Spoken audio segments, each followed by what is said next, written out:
state calls.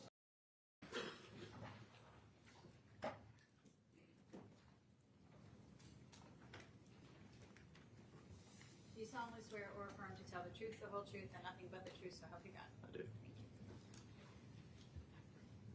Thank you. Please state your name for the record. Jared Sparkman, Investigator Sparkman, with whom are you employed? Greenville County Sheriff's Office, And how long have you been with the Greenville County Sheriff's Office? since 2016. And what is your current role there? I'm the sergeant of the Homicide Unit. And what is your prior employment history with law enforcement? After I graduated from the University of South Carolina in 2008, I began my law enforcement career with the Anderson County Sheriff's Office in 2011 after I graduated the Criminal Justice Academy. I was there until 2016. I went to Greenville County Sheriff's Office in uniform patrol. I was in uniform patrol for about a year. I went to work in the white collar investigations unit.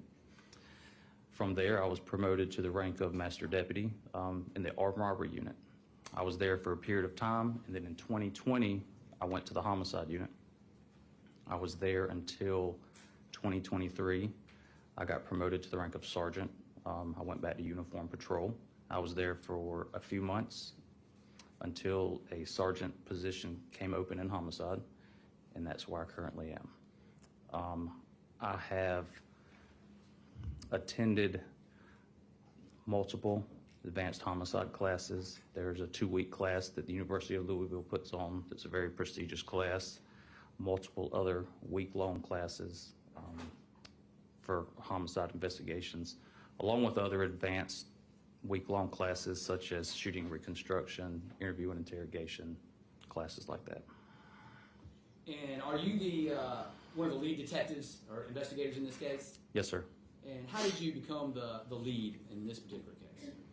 So on October 13th, 2021, it was a Wednesday, around 11 o'clock, I was at my desk at the Law Enforcement Center. I was made aware that there was a homicide in Greer. I was deemed to be the lead investigator on the case. I was tasked with being the lead investigator on the case, and then I responded to the scene. All right, so tell this jury about responding to the scene and what you saw and what you do. When I got there, I meet with Uniform Patrol, get as much information as I can from them. For a homicide investigation, there's a lot of things that need to be done and a lot of things that need to be done fairly quickly. So I delegated tasks. What about, do you assess the scene and meet with different parties to figure out the situation?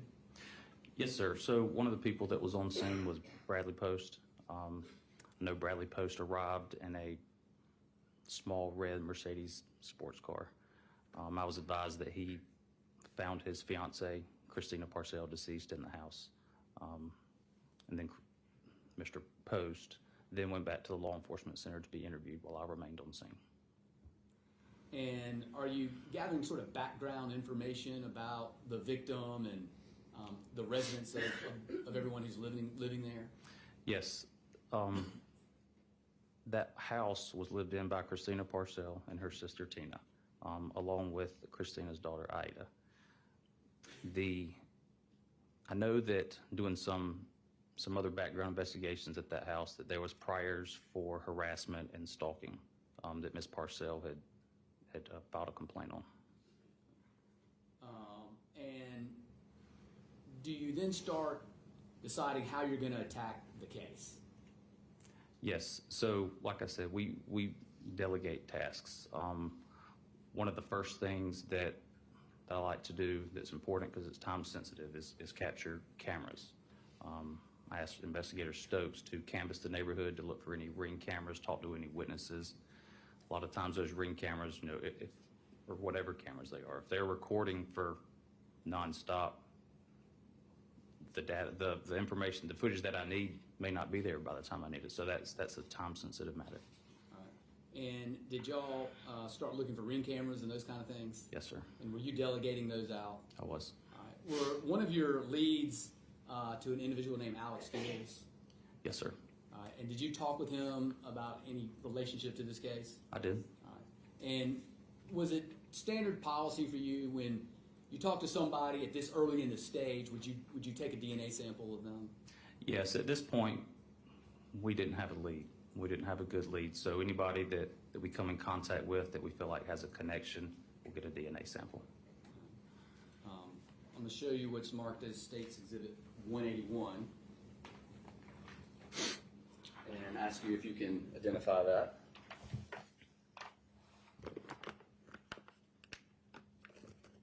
You want me to open it? You can. Yes.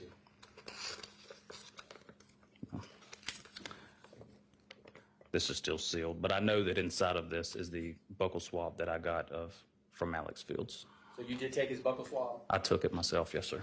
How did you do that? It's a cotton swab. It's like a long Q-tip. You just swab it inside of their cheeks. You get 2 of them. You put it in a container. You put the lid on it, and you seal it up. And is that your JDS1? Is that? Yes, sir. You? That's me. Yes, sir. Jared First, Sparkman. middle, and last name. Yes, sir. And once you take the swab, you secure it in a tube, Yes, sir. and then what do you do with it? I secured in property and evidence.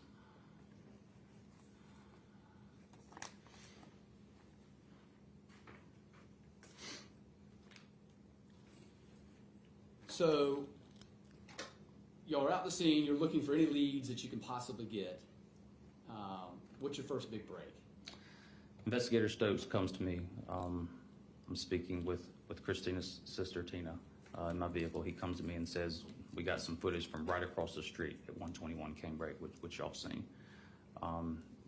That's huge, because not only does that give us a description of our suspect, but also gives us a time frame to start narrowing our search down for. And so that was the ring camera of the suspect walking into the front door? Yes, sir. That was the ring camera that shows white male in dark clothing with a backpack going into the front door of 122 Canebrake Drive. And so from there, what did you necessarily do? By doing that, how does that narrow your investigation?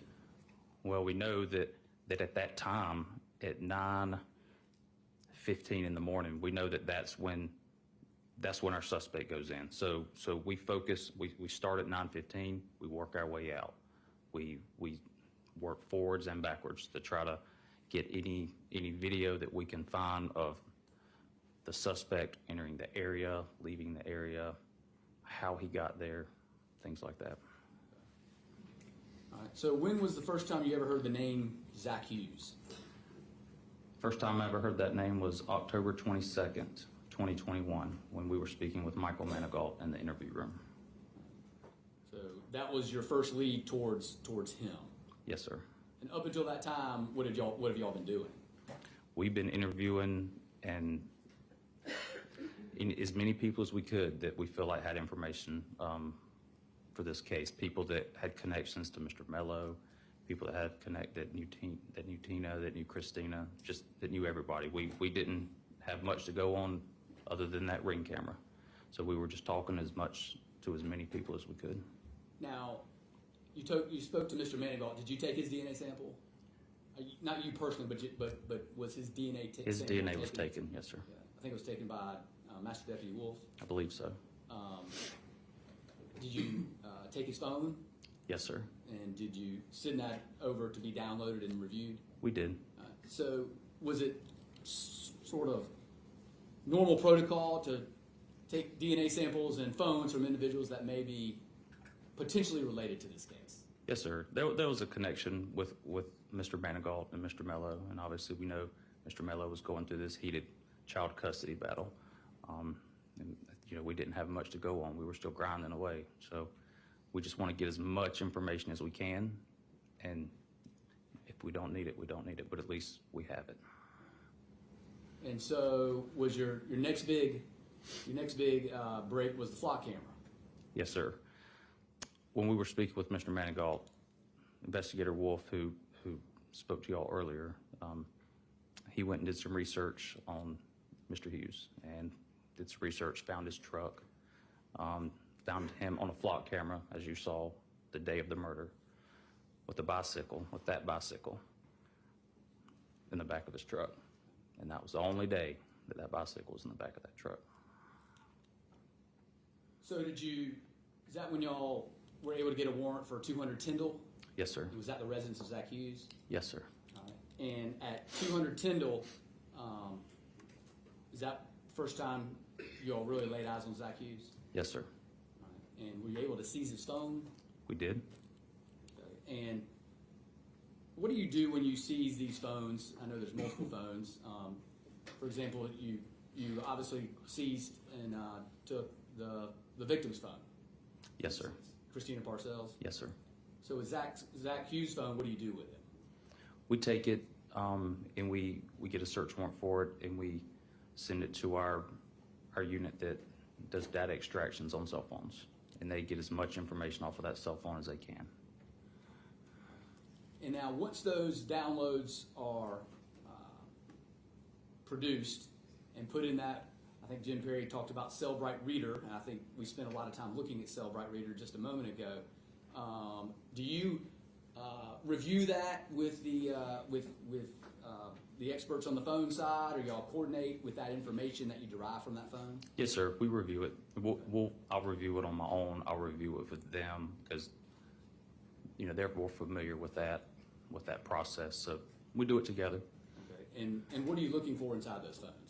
Looking for anything from pictures to location data to phone calls. We look through the address book, messages, anything that we can get out of that phone is what we're looking through. All right. And on Zach Hughes' phone, we've heard some testimony to it. Were you able to locate WhatsApp messages? Yes, sir. Do you recall sort of the difficulty in those WhatsApp messages that you had in your investigation? Yes, sir. Tell this jury about that. So those WhatsApp messages, when they were recovered from Zach Hughes' cell phone, when we got them, they were in a scrambled state. The words weren't in order how they should be. It made no sense. And the reason for that is when a WhatsApp is deleted from a device and then recovered using what they use to do the forensic download of the phone, when they're recovered, they're in a scrambled state. And now in WhatsApp, if we communicate with each other on my phone to your phone in WhatsApp, is there any way to get that information from the WhatsApp corporate office? No, WhatsApp is encrypted end to end. We'll send a search warrant to WhatsApp, and there's nothing they can give us as far as the meat and potatoes of these conversations. What they'll give us is the account information of each number, of each WhatsApp number, and that's basically it. And did you in fact send a search warrant to WhatsApp? We did. And did you get any of these messages from WhatsApp? No, sir.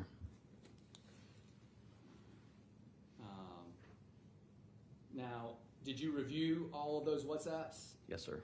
And about how many WhatsApps do you think you reviewed? It was a lot, hundreds and hundreds. Was it enough to fill a thick binder? Yes, sir. All right, and you went through all of those? Yes, sir. And in those WhatsApps, when you're reading the messages, are the words in a coherent order, or do you have to kind of analyze what they are? I have to analyze what they are. Okay. And did you analyze what they are in relation to the facts that of this investigation? Yes, sir. All right. And were you able to pull relevant WhatsApp messages that you believe to be relevant to this investigation? Yes, sir. All right, I'm going to show you what's already been into evidence, State's Exhibit 173.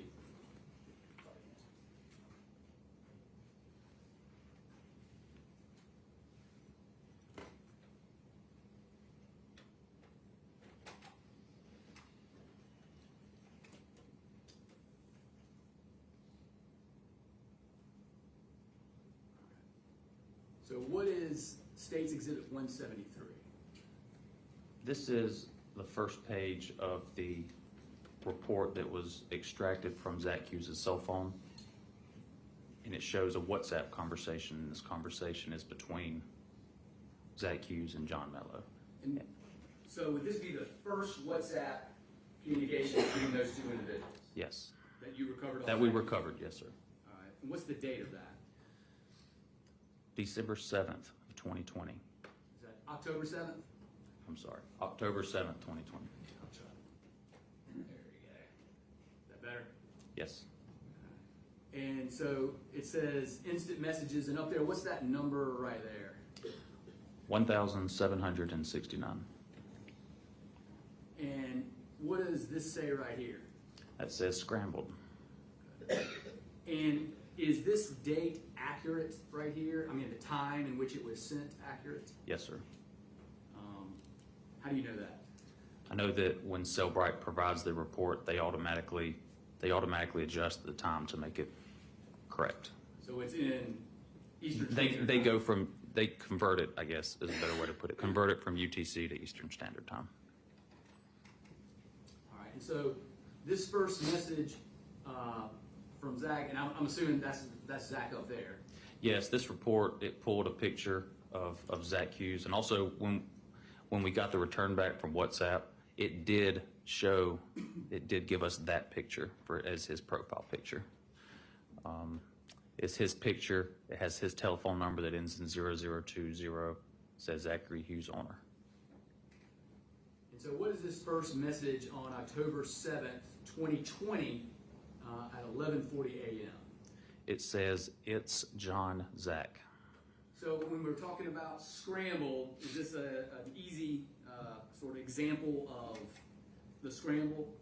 Yes, sir, I feel confident I could unscramble that. So what do you think, what would you derive from that as far as your investigation? Well, knowing that this text is from John Melo, because it has right here his number at whatsapp.net and says John Melo. We know that's his number because that number was in his email signature from the Google emails that we sent. So I know it says Zach. I know it says Zach, it's John. And you also know that, do you know that Zach spells his name Z-A-C-K? I do know that. I know that some documents were located in his room at 200 Tyndall, and that's how his name was spelled on it. And then this would be a response right there. And so, again, it says, what does this say? It says Scrambled. All right, and this little dot there? So that little red, it's an X. I'm not sure if you could see it, but it's an X, and that's on all of these messages from both parties. That means that this was a deleted WhatsApp that was recovered. And so, who was the response from? The response is from Zachary Hughes, and I know that because it has Zachary Hughes' phone number, ends in 0020. And he's in green, is that correct? Yes, sir. On all of these messages that you will see, the ones on the left in blue are all from John Melo. The ones on the right in green are all from Zachary Hughes. All right, and so what does this message say?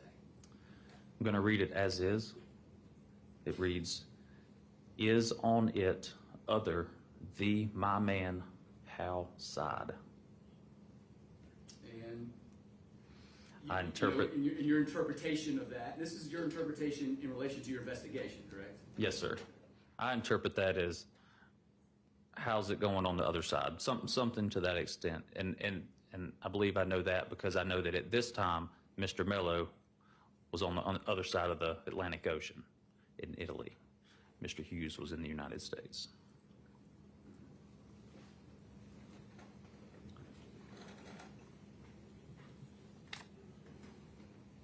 All right, I'm going to show you some more WhatsApps, and we'll go through them the best we can. I'm going to show you States Exhibit 183.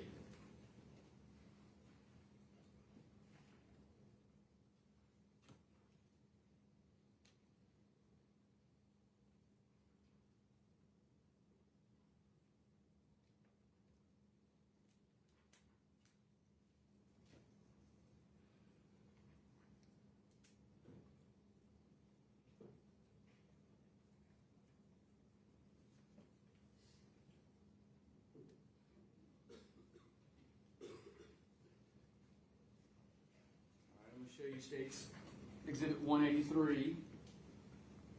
you recognize that. Yes, sir. Can you tell the jury what that is?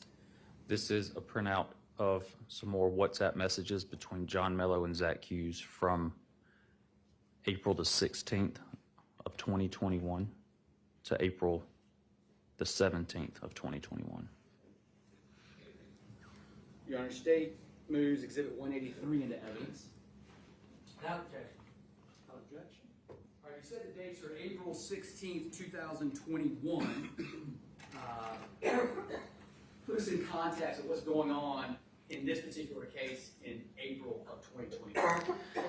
If you recall, April of 2021 is when Christina was able to go to Italy and bring Aida back to the United States, to South Carolina. All right.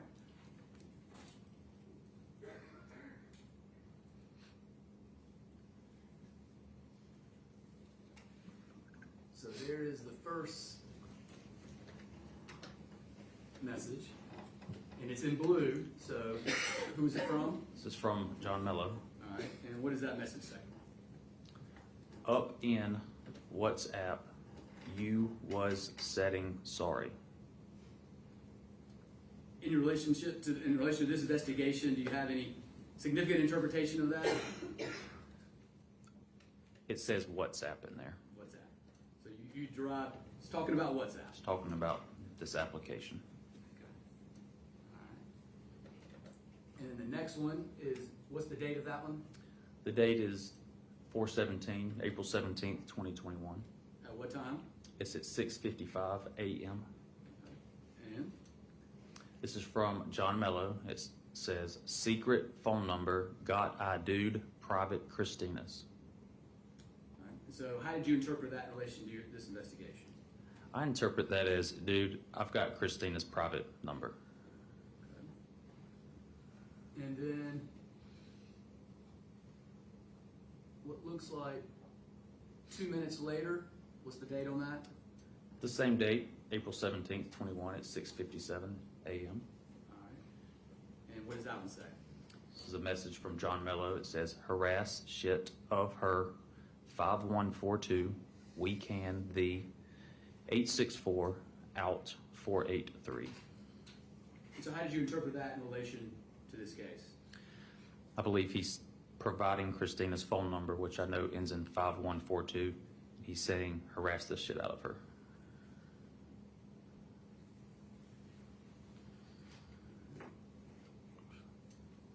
Back to the top. What is that first message there? This is a message from John Melo on April 17th of 21 at 8:33 a.m. He sends a JPEG image. You can't tell, you don't know what the image is. It didn't recover the image, only that an image was sent. All right, so why can't you recover the images? Because it's encrypted. The fact that it was encrypted and the fact that it was deleted from his phone, the images weren't able to be recovered. The next one? The next one's from John Melo, same date at 8:33 a.m. It says, email please to this me photo. And Zach Hughes' response? Excellent, haha. Now you don't know what that photo is. No, sir. Do you know when John Melo emailed Zach Hughes photos of Christina Parcell with no clothes on? We've looked at them all morning. I know it was around this time. I don't recall the exact date, but I know it was around this time. What about May, middle of May? Yes, sir. Is that right? All right. Go back to the top. This is a message from Zach Hughes to John Melo. The same date at 8:37, just did. He, right after that, says, of her, photo great. Great photo of her is how I see that. John Melo, just shortly after, responds with thanks. And then I bar got a. don't have an interpretation for that.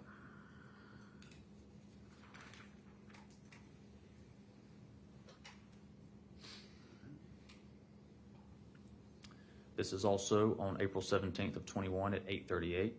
Zach Hughes messages, "Let's talk later, next hour's teaching. I'm the 6-4 but." I translate that as, "Let's talk later. I'm teaching." He's busy teaching something, likely piano lessons or some type of musical lessons. He then states shortly after, "You stop thinking, guys. Been about none." And Mr. Melo responds with, "Thanks, okay." And then, "Thank you, brother."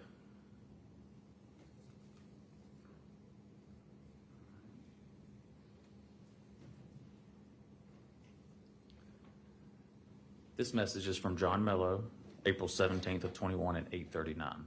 It states, "Dollar burner phone, buy cheap, a store." I interpret that he's telling him to buy cheap burner phone from a store.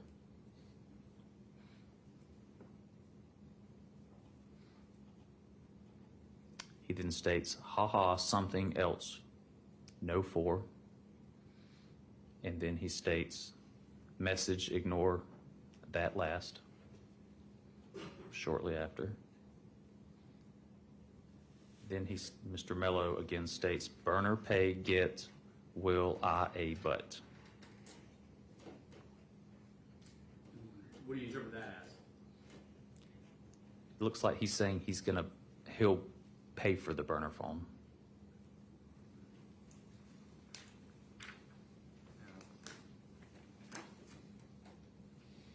What do people use a burner phone for? A lot of people use, in my training experience, they use burner phones when they don't want, what's on their actual phone to come out. A lot of it's used in a lot of drug deals. It's just a cheap phone that people can get. They're not associated with that number, and they can toss it when they're finished with it. All right. I'm gonna move on to another day. I'm gonna show you State's Exhibit 184.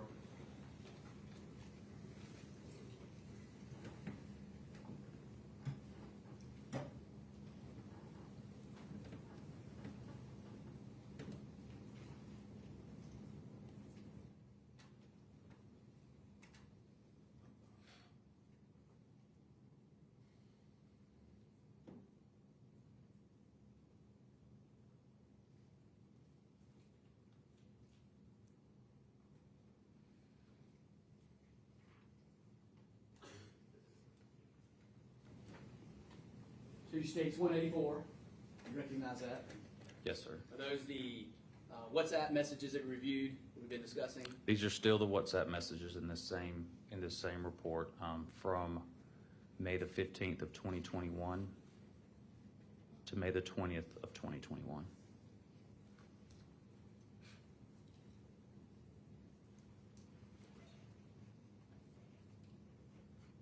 right. I'm going to show you the first one here. Who is this? Oh, sorry. State moves 184 to evidence. No objection. 184 comes in. This is Mr. Melo. He sends another JPEG image to Zachary Hughes. Again, we don't know what the image is. But with that image, he sends a message, and it states, "My Christina, I daughters present mother, JPEG, gentlemen and ladies, parcel." I interpret that as, "Ladies and gentlemen, I present Christina's mother." And then is there a second? There's a second image. It's another unknown JPEG image. And what about that one? At 8:18 p.m., the message states, "Warren Escort, Caroline, AKA Sweet." And that's relevant in this investigation, because as you saw from some of the items that were in these packages that were mailed out, Caroline Warren's name, the name Caroline Warren was on there.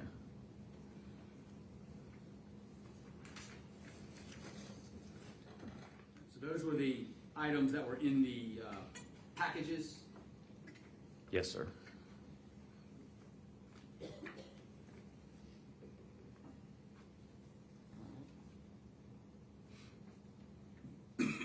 Show you State's Exhibit 185.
So you State's 185. These are more of the WhatsApp messages between John Melo and Zachary Hughes. These are dated from May 23rd, 21 to July the 3rd of 2021.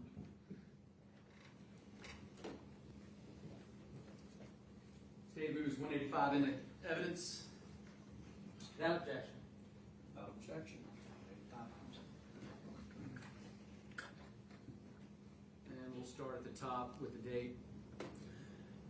This is from Mr. Melo to Mr. Hughes on May 23rd, 2021 at 2:13 p.m. Just states no. The following message is on the following day, May 24th at 3:42 a.m. It states, Part V is writing its best.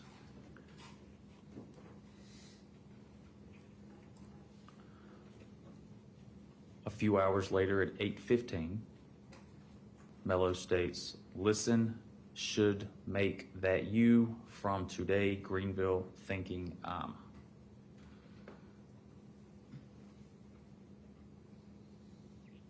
And then a couple minutes later, he sends a message that says mail. Why did that grab your attention? Well, that grabbed my attention because he's talking about mailing things from the Greenville area. And I know that, Potentially? right, potentially, and I know that we've got these, I know about these letters that have been sent out, so it piqued my interest.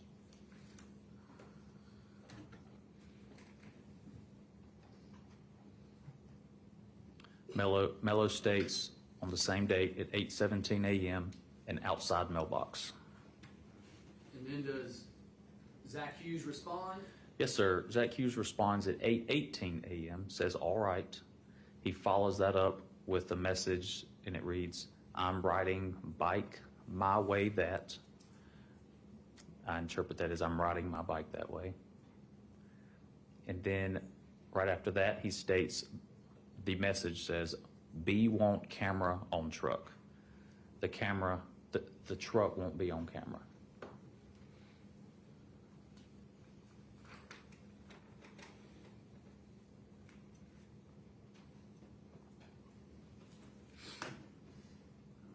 And now more from John Melo.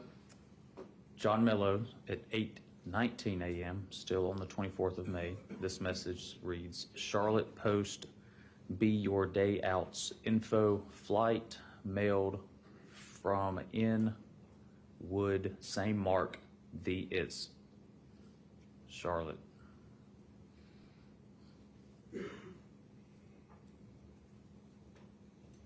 think you skipped over one. You come down a little bit. Then Melo states, it says, puts Charlotte in you, puts you in Charlotte. Mr. Melo then states at 8:20 a.m., it says, and sunglasses, baseball, wear a hat. He's saying, wear a baseball hat and sunglasses. Now, did you, in viewing Mr. Hughes' phone, were you able to determine whether Mr. Hughes visited Mr. Melo? Yes. And what about time what date did he visit Mr. Melo? It was in June, early June of 2021. How do you know that? That is from just conversations that were pulled from messages from his cell phone.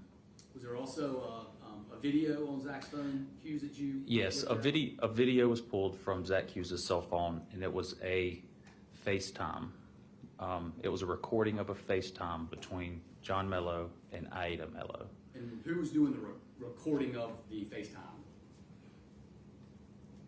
I believe it was Zach Hughes that was doing the recording from his phone. And who was he with in the recording? John Melo and Zach Hughes were together. And who was John Melo talking to? John Melo's talking to Aida. And about what time was that?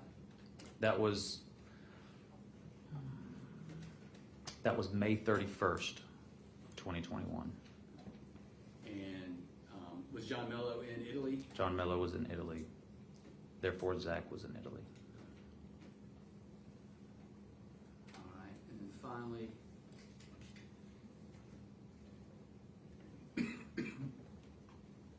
they continued this conversation.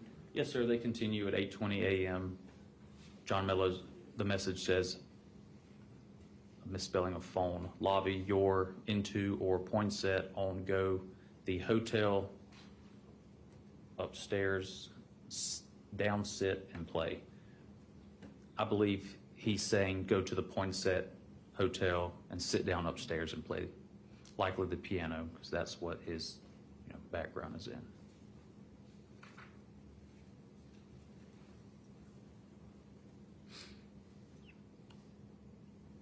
At 8:21, still on May 24th, John Melo states nice. A minute later, it says, time you post downtown 27, he has even our postman, it made camera 2 gets by office if on stops thee. I know that he's talking about a postman and he's talking about a camera.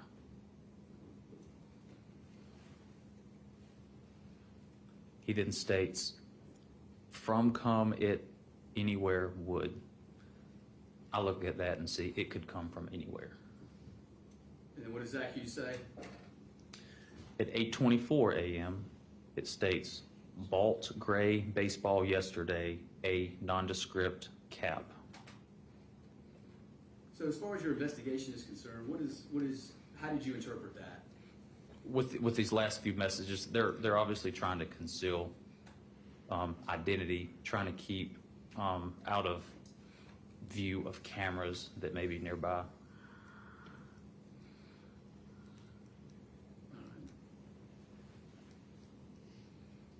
And did Zach Hughes respond? Continue to respond?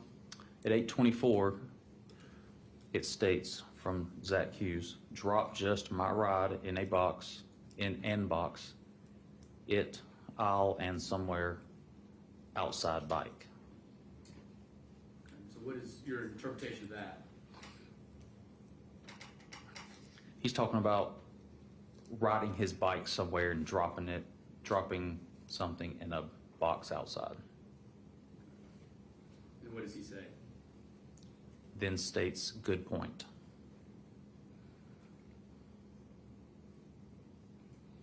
Mr. Melo responds at 8:25. This message states, too hard there or find. I interpret that as they are hard to find, likely. Mr. Melo then states, office post throughs drive are at the they. Something about post office.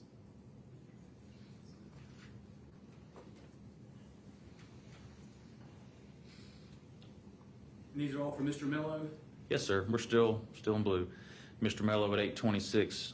This message says buying the you online or postage. I think he's saying, I think he's asking, are you buying the postage online?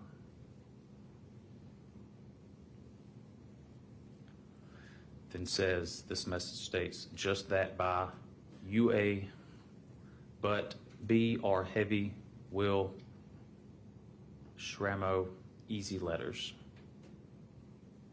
And then stamp is the next message.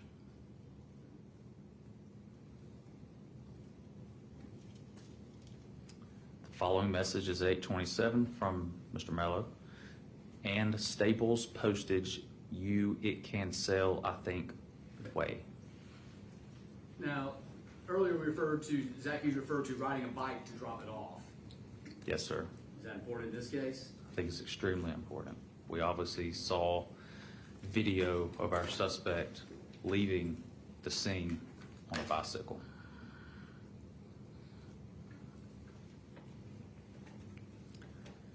At 8:41 a.m., Zach Hughes, this message says, of I know one.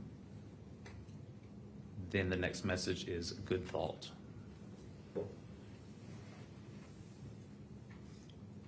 John Mello responds with sets you getting R2.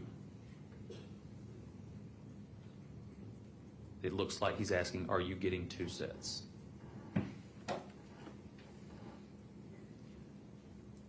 Zach Hughes says what? Yes.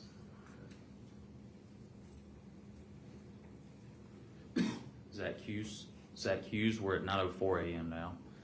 This message says, you let know it was much how ow. Cash paying. And then first by IAU, updated thumb drive, go, have, I'll keep 2. John Mello responds with cool, okay. Thumb drive? Thumb drive sticks out, paying cash sticks out. Obviously, it's harder to track paying cash if you use a credit card, debit card. All right, and what's the date of this?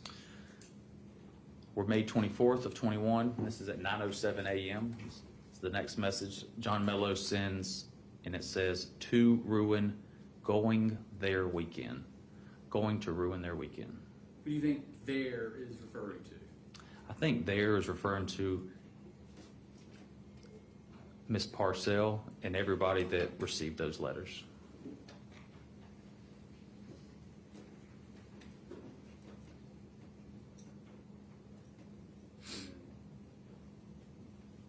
Zach's response? Zach Hughes' response? Yes, sir. Same date, 7:17 p.m. This message, it reads, in hold on can I-5 talk. At 8:21 p.m., the message from Zach Hughes states, before Zoom, yeah, Stathicus, we, if, won't, and thee can chat. Miller responds at 7:18 a.m. on the 26th at call 9:15.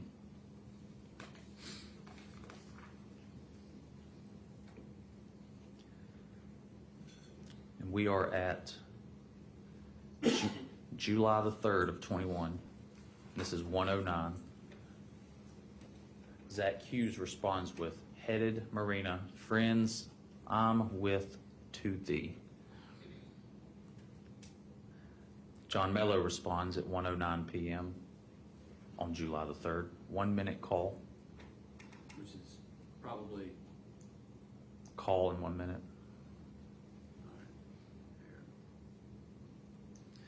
This is at 1:45 p.m. from Zach to John. It reads, sounds is on post like low funds. Now, do you see how he spells post? Yes, sir. I'm referring to State's Exhibit 2. How is post spelled on this envelope on State's Exhibit 2? It's incorrectly spelled Poast.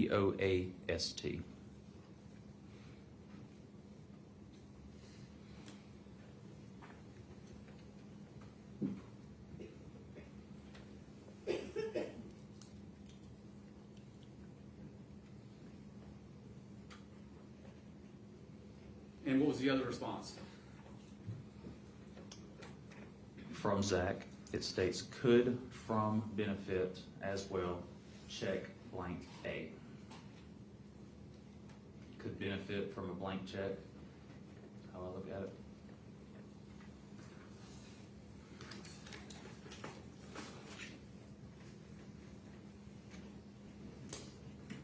All right, I'm going to move on to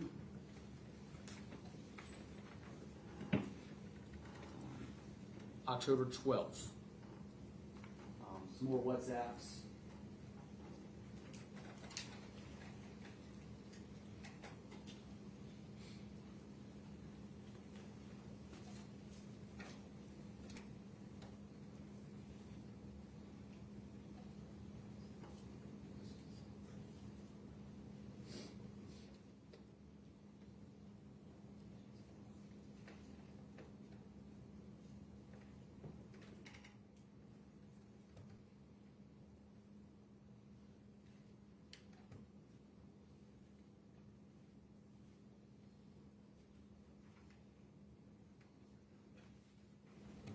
Show your State's Exhibit 186.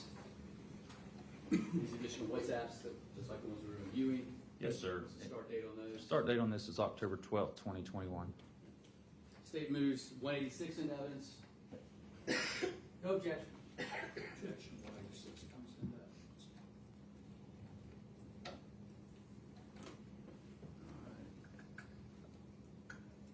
Starts there. All right, now is John Melo in blue. John Melo's still in blue, and this first message is dated October 12th, 2021 at 8:58 p.m. It reads, her arms who chopped off. And what do you think it referring to? I think it should read, who chopped off her arms. And I think he's referring to Christina Melo, or Christina Parcell. Photo. Yes, Photo of Christina a photo Parcell. of Christina Parcell. All right, and then this next one. Same date. No, I'm sorry. This is on October the 13th, 2021 at 10:06 a.m. Burden. Sorry, is this Melo This sending this is message? from John Melo to Zachary Hughes. Burden if way, but Aida, life, like family, finally, beg down, case, am lawyer, love, more doomed, been a count think, than not listening is totally nothing, her it matter as I, 14 November, at would so leave, has me stake you to point, let have all even taking our due, close, stay, we, she, and us right of hate control, brother, no needs, was this can very far, your for come say with on thee. I don't know what it says. I know it's talking about a burden. I know that it mentions a lawyer. I know it mentions Aida. And then what time does Zach respond on October 13th, 2021? Zach Hughes responds at 11:36 a.m. on October 13th, 2021 with LOL. And then again. The next message right after it reads, I know, brother.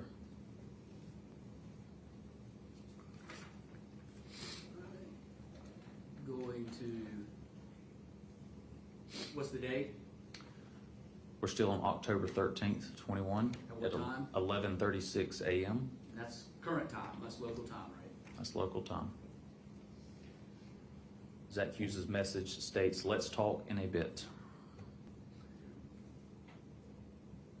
The following message, still on the 13th at 2:48 p.m. It reads, Soon will working up later catch in week. I'm never mind thee.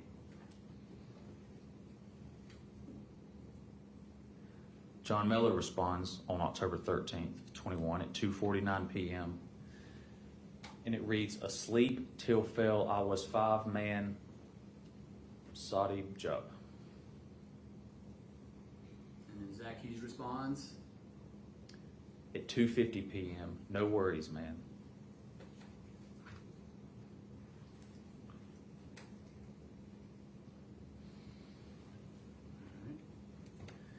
Still on October 13th at 2:50, John Melo sends this message, and it reads, 3 now couldn't information sense thing after another. Thee are single bit I sleep today, our raising it's here at fees worried. Ain't building 1 weeks or not lawyer. I'm maintenance in cant of OTS about everything eat they'll my a last. And he follows that up a minute later with, and it reads, up be you or woke again me night GLSD I'm. Any significance? It looks to be like it's talking about nighttime woke me up, possibly. Zach Hughes responds at 2:51 p.m. and this message reads, just manager got well, I LOL texted work at off the night. And then a minute later, Zach Hughes sends a message that, and it reads, chat let's in little a bit.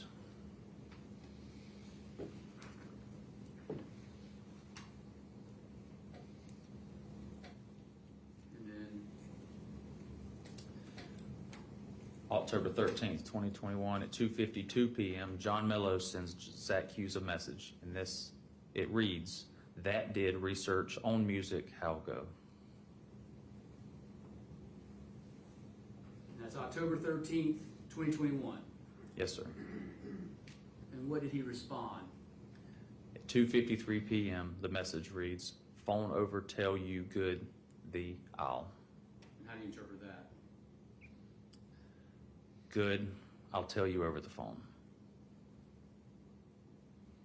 And Mr. Melo responds with, cool. Is that the last WhatsApp that was ever recovered? Yes. All right. And do you recall Investigator Perry's testimony about how long the conversation they had in the afternoon of the 13th? I do. How long was that? I believe it was about 1 hour and 20 minutes. What did you interpret that music research as? I don't believe it was really music research.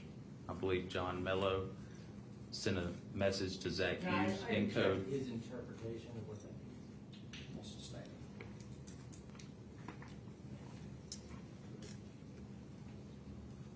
All right. So, Investigator Sparkman, did you also review the Gmails between John Melo and Zachary Hughes? Yes, sir. And I know in the entire team, they just sent out search warrants for those Gmails. Yes, sir.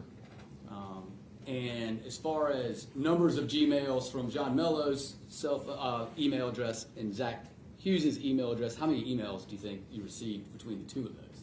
Hundreds. It fills up a large 3-ring binder.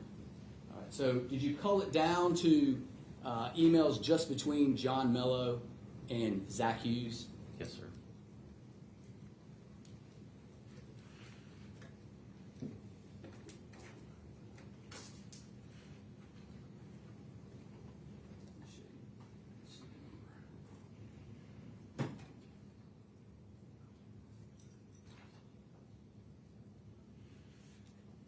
I'm going to show you what State's Exhibit 190 marks identification purposes only. Can you look at that? Yes, sir. These are the emails between Zach Hughes and John Melo. And did you have the occasion to review those? Yes. And do you know when those emails began? Yes, sir. They began August 29th of 2020. And when did they end? They ended October 20th of 2021. Okay. Is that when John Melo returned home? Yes, sir. Back to the United States? Yes, sir. Now, in reviewing all of these Gmails between Zach Hughes and John Melo, what was the basic theme involved in all of these? That Zachary Hughes was very involved, extremely involved with. I object to this kind of summary of it. I mean, if they have specific emails that they would like to try to introduce, that's one thing. But just giving his interpretation of all of these emails, I would object. You don't come up here. All right, Investigator Sparkman, again, you've reviewed, I'm sorry. Is this going to be, you've got a little bit longer? Yeah, I got it. Okay, and that's fine. Hey, it sounds like our jury needs to take a quick restroom break.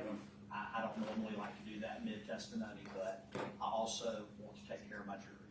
So we're going to take a 5-10 minute break, okay?